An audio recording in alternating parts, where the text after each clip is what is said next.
Hello दोस्तों, मेरा नाम सतीश है। मैं नैनीताल उत्तराखंड से बिलोंग करता हूँ और मैं एक सीए फाउंडेशन स्टूडेंट हूँ और मैंने सीए फाउंडेशन अनअकैडमी से इनरोल करा है और इसी दिसंबर में मेरा फर्स्ट अटैम्प्ट है। हेलो फ्रेंड्स, मेरा नाम यश वशिष्ठ है। मैं नोएडा उत्तर प्रदेश से हूँ।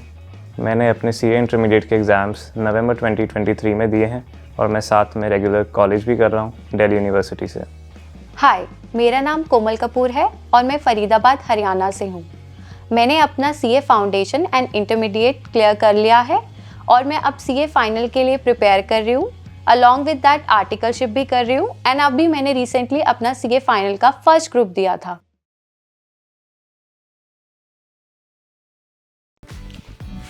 मैं नॉर्मली जल्दी उठ जाता हूँ, तो जो भी मेरी क्लासेस होती हैं और जो मेरे टॉपिक्स मेरे को दिन भर में कवर करने होते हैं, मैं उसको अपने स्टिकी नोट्स में लिख देता हूँ ताकि मेरे को आगे प्रॉब्लम ना हो जो भी दिन भर में मेरे को करना है उसके रिलेटेड, और उसको जो मेरे लैपटॉप है उसकी स्क्रीन में चिपका देता हूँ ताकि मुझे आगे पता चल सके कि मेरे को दिन भर में करना क्या क्या है। तो मैं पर्सनली 4:30 AM उठता हूँ और 5 to 8 एक मॉर्निंग सेशन लेता हूँ, जिससे मुझे काफ़ी अच्छी चीज़ें ग्रास्प होती हैं और मोस्टली मैं थ्योरी सब्जेक्ट्स लेना प्रेफर करता हूँ सुबह। मॉर्निंग में मैं 6 o'clock उठती हूँ and I do yoga because it helps me to maintain पूरा दिन का शेड्यूल। सीए फाइनल की क्लासेस के साथ साथ मुझे अपना आर्टिकलशिप भी देखना पड़ता है, सो इसलिए मैं पहले योगा करती हूँ मॉर्निंग में एंड देन 7 से मैं अपनी सीए फाइनल की क्लासेस स्टार्ट कर देती हूँ।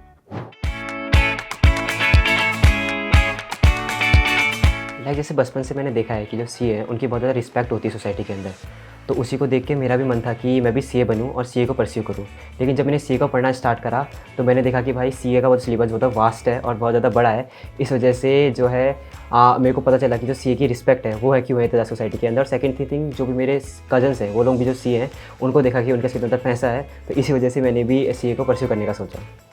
मेरा स्टार्टिंग से जब मैं 11th-12th में था तब मैंने सोचा कि आगे क्या करना है, तो हमेशा इंटरेस्ट अकाउंट्स और बिज़नेस में ही रहा।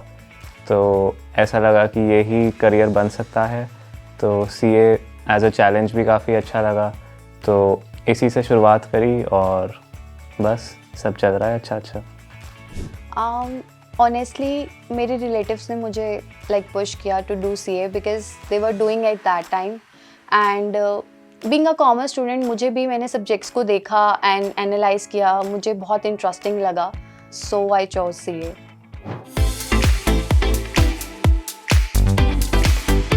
तो नॉर्मली क्या होता है कि मैं अपने जो टास्क हैं उनको असाइन कर लेता हूँ कि मेरे को कितने टाइम के अंदर कितने टास्क करने हैं, और मैं स्टडी के बीच में जो है नॉर्मली छोटा ब्रेक लेता हूँ। ब्रेक में मैं गाने सुन लेता हूँ या फिर मैं बाहर अपने दोस्तों के साथ चले जाता हूँ। पर्टिकुलर ब्रेक छोटे स्पैन्स में 40 मिनट की स्टडीज़ करने के बाद 10 to 15 मिनट्स का ब्रेक ले लेता हूँ ताकि मेरा जो माइंड है वो रिफ्रेश हो जाए और मैं ईजिली आगे उसको कंटिन्यू कर सकूँ पढ़ाई को। क्योंकि जो नॉर्मली क्या होता है, ब्रेक लेते हैं हम लोग, तो ब्रेक लेने के बाद जो हमारी स्टडी वहीं पर रुक जाती है, हम लोग ब्रेक में ही रह जाते हैं, तो हमको ब्रेक को ब्रेक करना पड़ता है। मेरी थ्योरी है कि break the chain theory.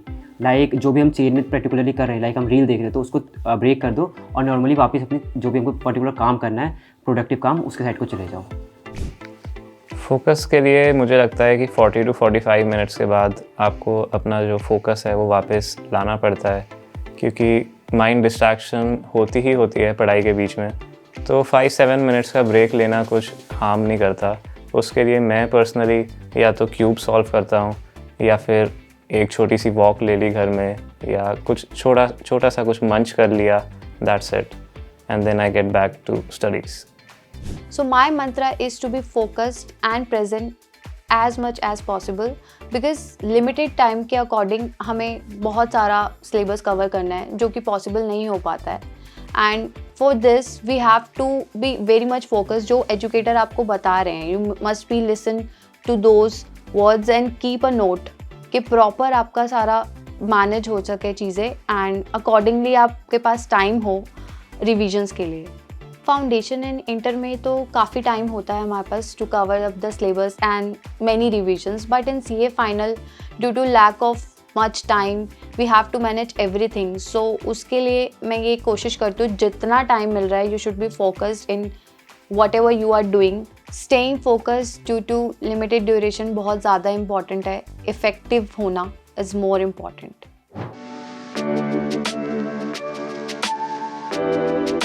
Generally मैं जो ब्रेक्स हैं उसमें अपना लोफाई म्यूज़िक सुनता हूँ, जिससे जो मेरा माइंड है वो इजीली रिलैक्स हो जाए और मैं जो स्टडीज़ में फ़ोकस कर सकूँ। और जो मेरा जो रूटीन है, मैं उसमें क्या करता हूँ कि वीडियो रिकॉर्ड करता हूँ, जैसे रिएक्शन वीडियोज़ रिकॉर्ड करता हूँ, क्योंकि मुझे पसंद है और मेरी हॉबी है रिकॉर्ड करना वीडियोज़। तो जनरली मैं उसको रिकॉर्ड करता हूँ, जिससे मेरा माइंड है वो रिफ़्रेश हो जाता है और ईज़िली मैं पढ़ाई में वापस से लग सकता हूँ उसके बाद। Wait, let me show you instead.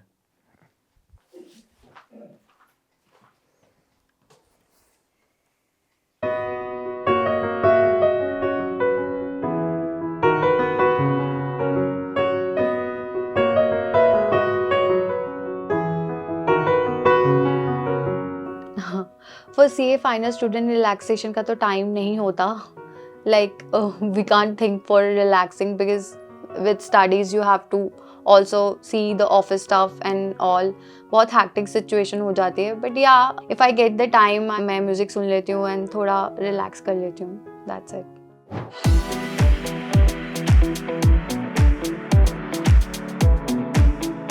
Good afternoon sir. मैं CA फाउंडेशन अनअकैडमी से कर रहा हूँ अपनी। सो लाइक मेरी जो क्लासेस हैं 1.5 घंटे की 2 क्लासेस होती हैं दिन की, मतलब नॉर्मली 3 घंटे की क्लासेस हो जाती हैं। उसके बाद मैं नॉर्मली घर आने के बाद 1 घंटे का पावर नैप ले लेता हूँ। उसके बाद जितना मेरा होमवर्क है और जो भी रिवाइज़ करना है मेरे को, वो मैं 1 से 2 घंटे के अंदर कंप्लीट कर देता हूँ। और नॉर्मली फिर उसके बाद फ़न करता हूँ और रात को 2 घंटे का सेल्फ स्टडी सेशन कर लेता हूँ, जिससे मेरे को नॉर्मली लगता है कि इतना इनफ है CA फाउंडेशन स्टूडेंट्स के लिए मेरे हिसाब से। तो नॉर्मली मेरे दिन की 7 से 8 घंटे की पढ़ाई हो जाती है। I'm an early riser as compared to most of the people of my age, जो कि रात को लेट स्टडी प्रेफर करते हैं। मुझे सुबह उठना इसलिए पसंद है ताकि सुबह जितनी पढ़ाई हो जाए तो रात तक प्रेशर उतना कम हो जाता है। उसके बाद एक ब्रेकफास्ट करा छोटा सा, थोड़ा फैमिली के साथ टाइम स्पेंड किया एंड देन अराउंड 10 एक और सेशन ले लिया before lunch which last around 2.5 hours. और 12:30 और 1 के बीच में I prefer to take my lunch and then मैं तो एक नेटफ्लिक्स की सीरीज़ देख ली, कोई एपिसोड देख लिया, but it depends person to person. उसके बाद फिर मैं दोपहर को एक सेशन और लेता हूँ जिसमें मैं प्रैक्टिकल पढ़ाई करने की कोशिश करता हूँ, क्योंकि माइंड थक जाता है तब तक। एंड देन लास्ट में शाम के बाद मुझे 1 घंटा देने की आदत है टू चेक कि मैंने आज पूरे दिन क्या किया है और उसको मैं रिवाइज़ कर लेता हूँ। Let me show you how I do this. ये मैंने डिवाइड कर रखा है अपने सब्जेक्ट्स के लिए कि मुझे कौन से सब्जेक्ट को किस दिन कितने आवर्स देने हैं। दिस डिपेंड्स ऑन क्या मैं अभी इस समय लेक्चर अटेंड कर रहा हूँ या फिर मैं सेल्फ स्टडी कर रहा हूँ। अगर मैं पहले से अपना पूरा वीक प्लान कर लेता हूँ तो एक दिन अगर मेरी पढ़ाई थोड़ी कम भी हो जाती है तो मुझे पता होता है कि अगले दिन मुझे कितना ज़्यादा कवर करना है। This really helps me a lot. सुबह क्लासेस के लिए 3 घंटे तो लग जाते हैं एंड देन उसके बाद ऑफिस जाना होता है एंड शाम को when I return to home उसके बाद भी मैं 2 से 3 आवर्स सेल्फ स्टडी के सेशन के लिए रख लेती हूँ बिकॉज दैट इज़ मस्ट। और ओवरऑल मैं 5 से 6 घंटे कवर कर लेती हूँ।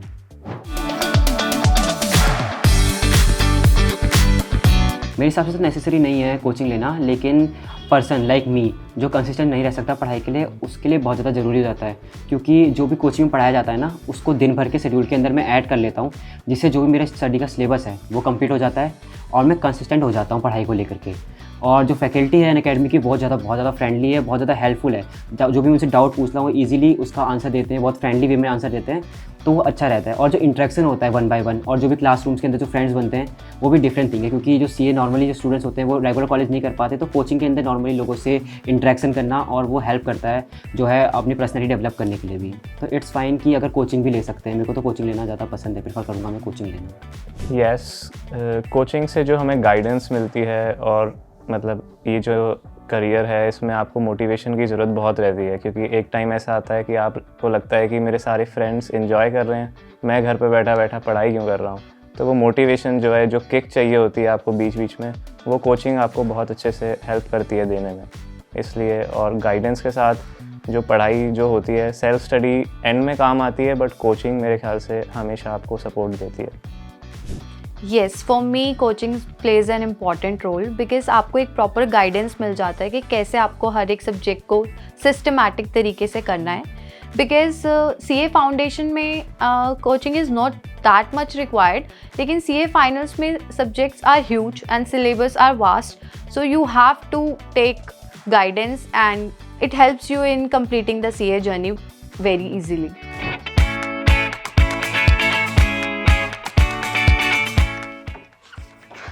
आप देख ही रहे हो बैलेंस तो नहीं हो पाता है। अभी क्लासेस फिनिश करके I am going for my articleship and but articleship experience is way more important for CA journey.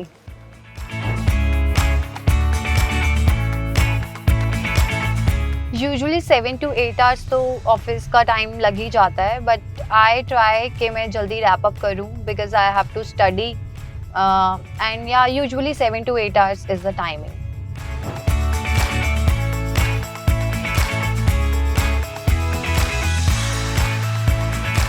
Definitely direct text के लिए तो आई मस्ट से कि मुझे बहुत हेल्प किया आर्टिकलशिप ने, because taxation is that subject जिसमें आपको प्रैक्टिकल नॉलेज के साथ साथ थ्योरेटिकल नॉलेज भी मिलती है and articleship is so important for the same.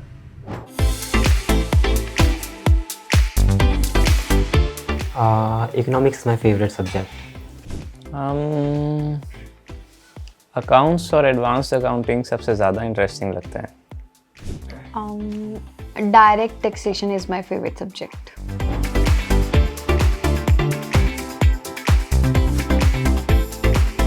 Like business law is more challenging because में आंसर राइटिंग करनी पड़ती है, तो बहुत ज़्यादा चैलेंजिंग है लॉ याद करना थ्योरी को. लाइक यूजुअली सर हमारे जो सर हैं लॉ के वो बोलते हैं कि आंसर राइटिंग जो है उसके लिए आपको बस प्रैक्टिस करनी पड़ेगी. जितना प्रैक्टिस करोगे उतना ज़्यादा आपके आंसर राइटिंग है वो ठीक होगी. तो normally I practice a lot for the answer writing. The most challenging I find is auditing because वो एक ऐसा सब्जेक्ट है जो कि हमने आज तक कभी पढ़ा नहीं होता और बिल्कुल थ्योरी सब्जेक्ट है, ज़रा सा भी प्रैक्टिकल नहीं होता. ऑल्दो कहा जाता है कि auditing is more practical, but नहीं, मुझे ऐसा लगता है कि जब तक आप थ्योरी अच्छे से याद नहीं करोगे तब तक आप उसमें मार्क्स नहीं ला सकते. इसलिए मुझे वो बड़ा चैलेंजिंग लगता है और मैं कोप अप करने के लिए रेगुलर रिविजन्स करता हूँ. जैसे ही मुझे थोड़ा सा लगता है कि यार थोड़ा टाइम हो गया उसे पढ़े हुए, उसे वापस रिवाइज़ करता हूँ तो अपने आप कॉन्फिडेंस आ जाता है और वही मेरी एक स्ट्रैटेजी है. ऑडिटिंग मुझे सबसे ज़्यादा चैलेंजिंग लगता है बिकॉज उसमें काफ़ी कुछ कंटेंट को रिटेन करना पड़ता है जिसके लिए lot of revisions required. So to tackle that मैं बहुत सारी रिविजन करती हूँ टाइम टू टाइम बेसिस पे.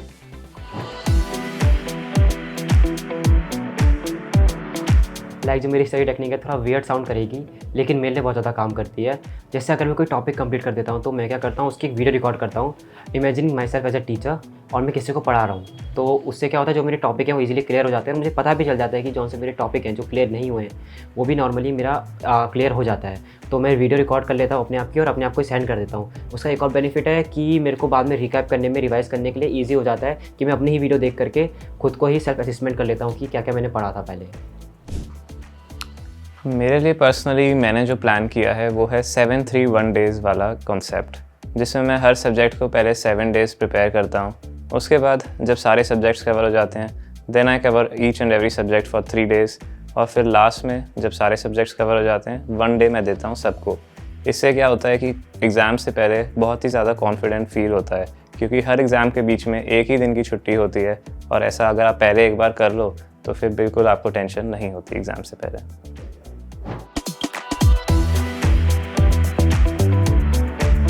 जैसे जनरली अभी एग्ज़ाम आने वाला है दिसंबर में CA फाउंडेशन का, तो मैं तो नॉर्मली क्या करता हूँ कि जैसे जो भी सर लोग पढ़ाते हैं डेली बेसिस में उसको डेली बेसिस में ही रिवाइज़ कर लेता हूँ. लेकिन स्पेसिफिकली जो वीकेंड है लाइक संडे है तो मैं संडे को क्या करता हूँ पूरा दिन जो है डेडिकेट करता हूँ अपने रिवीजन को. जो दिन भर के अंदर मैंने पढ़ रखा है उसको मैं संडे के दिन रिवाइज़ करता हूँ और संडे के दिन मैं एक नोटबुक बना के रखता हूँ हर सब्जेक्ट की, डिफरेंट सब्जेक्ट्स की, और उसमें पर्टिकुलरली शॉर्ट नोट्स बना के रख लेता हूँ ताकि जैसे अब एग्जाम आने वाला है तो मेरे पास जो शॉर्ट नोट्स बन के रखे हुए हैं उसको मैं ईजिली कवर कर लेता हूँ, थ्योरेटिकली कर लेता हूँ फटाफट से, जिससे मेरा जितना भी मैंने कर रखा है जो मैं भूल चुका हूँ या जो मेरे को याद नहीं है उसको मैं इजीली कवर कर लेता हूँ एक पर्टिकुलर छोटे शॉर्ट नोट्स से. Easily I can cover it. जब मैं पूरे दिन पढ़ाई करता हूँ तो मुझे टेंशन होती है कि यार कुछ रिवाइज़ नहीं हो रहा, और अगर पूरे दिन रिवाइज़ करने लग जाऊँ तो ऐसा लगता है कि कुछ पढ़ाई नहीं हो रही. इसलिए मेरी जो स्ट्रैटेजी रहती है वो ये रहती है कि मैं पूरे दिन ऑलमोस्ट पढ़ाई करता रहता हूँ और फिर लास्ट में आई मेक श्योर कि मैं 1 घंटा या 1.5 आवर्स जो पूरे दिन पढ़ाई करी है उसको रिवाइज़ कर लूँ. इससे प्रेशर कम हो जाता है. जितना मैंने सिलेबस को कवर किया है पूरे दिन में उसको मैं एक बार ज़रूर रिवाइज़ करती हूँ विद इन दैट डे, और उसके बाद 3-4 दिन के बाद फिर एक बार एक रिवीजन लेती हूँ so that to cover the entire syllabus. And ऐसे ही करके मैं रिविजन्स को काफ़ी टाइम देती हूँ. रिवीजन करना is so important for me. Revision की हैबिट मेरी इंटर से ही है एंड आई ट्राई कि ज़्यादा से ज़्यादा रिवीजन हो। वो चीज़ मैंने इंटर में भी अप्लाई की थी और वो चीज़ मैं फाइनल में भी अप्लाई कर रही हूँ, सो दैट मेरी रिवीजन टाइम टू टाइम हो जाए और दिमाग में रिटेंशन रहे हर एक सब्जेक्ट का प्रॉपरली।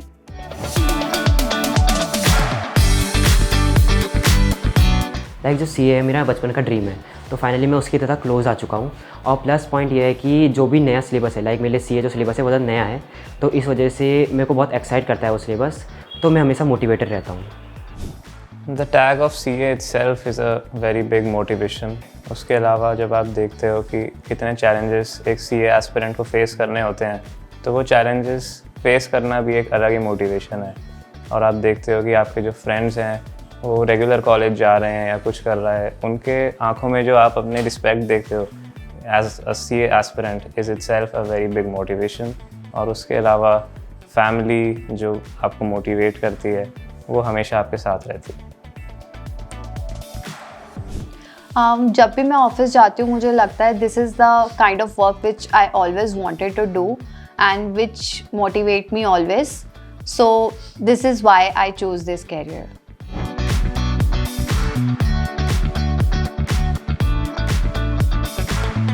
लाइक नो, बिकॉज जो मेरा सराउंडिंग है और जो मेरे फ्लैटमेट्स हैं और जितने मेरे कोचिंग में फ्रेंड्स हैं वो लाइक वो सी ही कर रहे हैं, तो मुझे ऐसा डिस्ट्रैक्शन फील नहीं होता उनके साथ। उसको लगता है कि हाँ मेरे को अपना ही फील आता है, तो एज सच मैं रिग्रेट नहीं करता कि मैं रेगुलर कॉलेज नहीं गया या फिर मैं रेगुलर कॉलेज नहीं कर रहा हूँ। Absolutely not.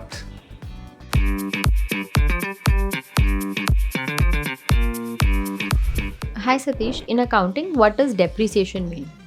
Like in accounting, depreciation means decreasing the value of a fixed asset. Hi Yash, can you tell me the meaning of going concern in terms of accounting? The assumption of a company that it will go on, work on forever is the going concern assumption. Hi Komal, can you tell me what is transfer pricing in international taxation?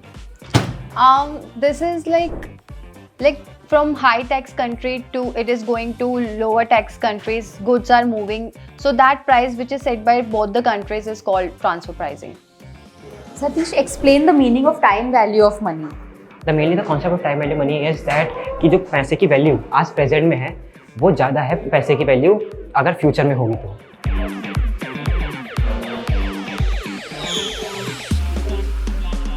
What does GAAP stand for? Hold on a minute, I remember. I think it stands for Generally Acceptable Accounting Principles. Name two phases of business cycle. Like two phases of business cycles are contraction and expansion. What do you mean by SA 500? SA 500 is related to audit evidences in which like auditor collect all the evidences related to the work they are doing. How do we calculate simple interest? To calculate simple interest, the formula is P into R into T upon 100. If you had to choose one fictional character to be a study buddy for you, who would it be?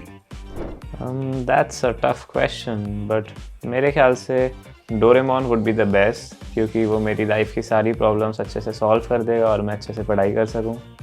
What is the name of Ind AS 115? In AS 115 name is revenue from contracted customer, or you can say revenue recognition. What is the difference between current asset and fixed asset? Current assets are the assets जो normally हम लोग less than 1 year में use करते हैं, like day to day basis में जो हम लोग गुड्स हैं उनको बाय और सेल करते हैं। और फिक्स एसेट्स वो एसेट्स होती है जो नॉर्मली हम लोग विद इन द ईयर मतलब out of the year like हम लोग 1 साल से ज़्यादा यूज़ करते हैं, लाइक प्रॉपर्टी, प्लांट, इक्विपमेंट्स।